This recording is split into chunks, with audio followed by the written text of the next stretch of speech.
Welcome, students. Good day. Welcome to interpreting statistics or data distribution, looking at how data is distributed across a range.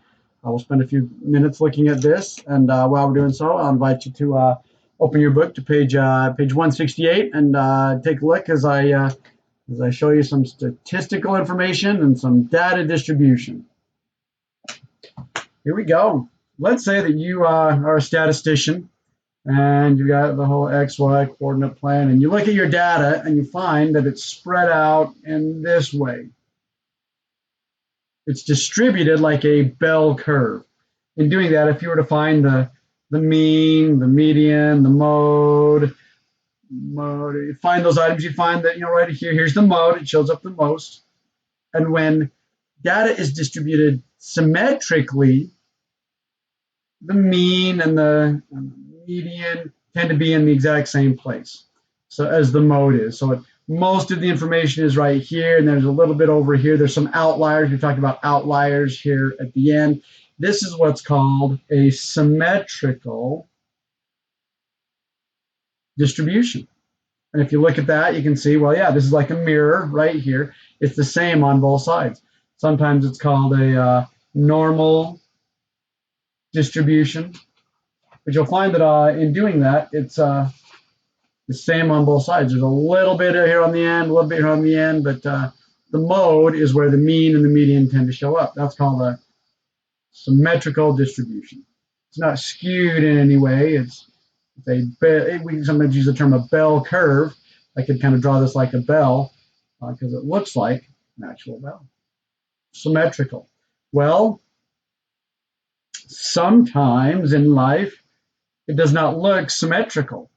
Sometimes you'll find that it won't look exactly like the bell. It'll be skewed. And let's say the data looks something like this. Oh, it's skewed. And how is it skewed? There's this additional stuff over here on the left. So this is called skewed left. And what that means is, here's the mode, where the mode exists. There's more data on the left. There's more data on the left. Sometimes they'll use it looks like a tail, so they'll talk about the tail being on the left. These are on a number line, these are the smaller numbers. So there's more smaller numbers on the left. So the data is skewed left because there's more over here. There's still some stuff over here, but as you can see, this data right here is about the same amount of data over here, and then there's more over here, so it's skewed left. And all that means there's a tail down here, there's more data down here, and so where this is the mode, because there's more data there, it pulls some of the other statistical numbers to the left. It pulls the median this direction. The median ends up over here somewhere. The middle number, because now as I'm counting the middle numbers, there's so many over here, it pulls the median to the left, and it pulls the average or the mean even more to the left. Because all of these numbers here, when you compare those numbers with all these numbers over here, these numbers pull the average even further down. And you'll see that this is just kind of a rough drawing of what you'll see on page 168. If it's skewed to the left, it means that there's this tail or these more smaller numbers over here, and it skews or it pulls these central indicators, which usually, in a symmetrical situation, they all kind of end up about the same place. Here, they're all skewed to the left. All right, now, really, really hard. What about something that's maybe skewed to the right? Well, it's the exact same concept, just with the right number. So let's say, data looks like that. We've got the mode up here. Now everything's to the right. These are the bigger numbers, so there's more data left. On here, there's more data to the right. We're still talking about a tail. There's still a tail. The tail is on the right. Or the larger numbers, there's more larger numbers. This tail is where these numbers on the x-axis, numbers on the right on the x-axis are more. And so when that happens, here's the mode, it pulls or it skews the median number, whatever that median middle number is, as you count, it pulls that median over, and it pulls the mean over even a little more, pulls the average over even more. So if life were nice and pretty and everything were symmetrical, it'd look like this. We have a middle amount and the same amount on the left and right with a few outliers. But skewed information is where there's more information on the left, skewed left, and then skewed right. And again, these pictures you'll find where this video was and in the book. Sometimes you'll have, with X and Y, you take data and all of the data is the same. Or it could look like this. It could be a line, or it could just be bar graphs. Well, wait a second. It's not a bell curve. It's not skewed one way or another.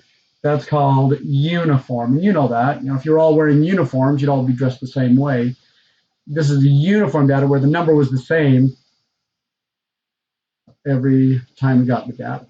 So you could have a list of data that looks uniform. And you could also have something with an X and Y where it's none of those, where sometimes they'll use the word neither, where none of these situations exist. It's not symmetrical, it's not skewed left, it's not skewed right, it's not uniform. What would that look like? Well, anything other than these. So you can draw anything you want. You might draw something that looks like this, or you might draw something that looks like this. That's not a function. Forget this last little backwards question mark. The point is, it'll look like none of these. So in data, you could have something that looks symmetrical, that's skewed left, almost a bell curve, but it's just skewed on this side, skewed right, skewed that side.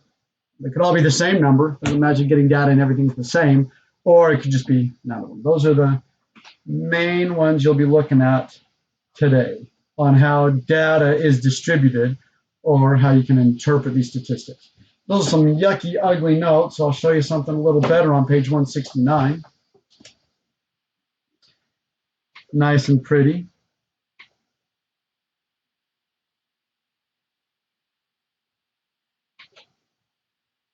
Let's see, the probability, black bear, grizzly bear, what kind of distribution can be said about both these sets? What do those look like? Well, do they look symmetrical to you? I hope they do. We've got the mode right here on both of those with an equal amount on both sides. Okay, which graph has a smaller standard deviation? We are not talking much about that. Range of data, here we go. Range of data. Which graph has a larger range of data? So the range, let's see, on the black bear, it goes from what, 10 to 26.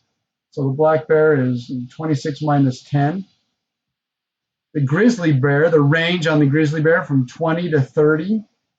Let's see, 30 minus 20 is 10. So which of those has the larger range? Let's see, biggest minus smallest, that's the black bear. Which bear tends to live longer? Where's the, let's see, 18 years is the mean, median, mode. Here's 25. So the grizzly bear has a longer lifespan. What's the average age of a black bear? Well, it kind of shows up in the same place as the mode, so I'm getting 18. And what's the mean and median of a grizzly bear? Well, because it's symmetrical, they show up basically at the same place.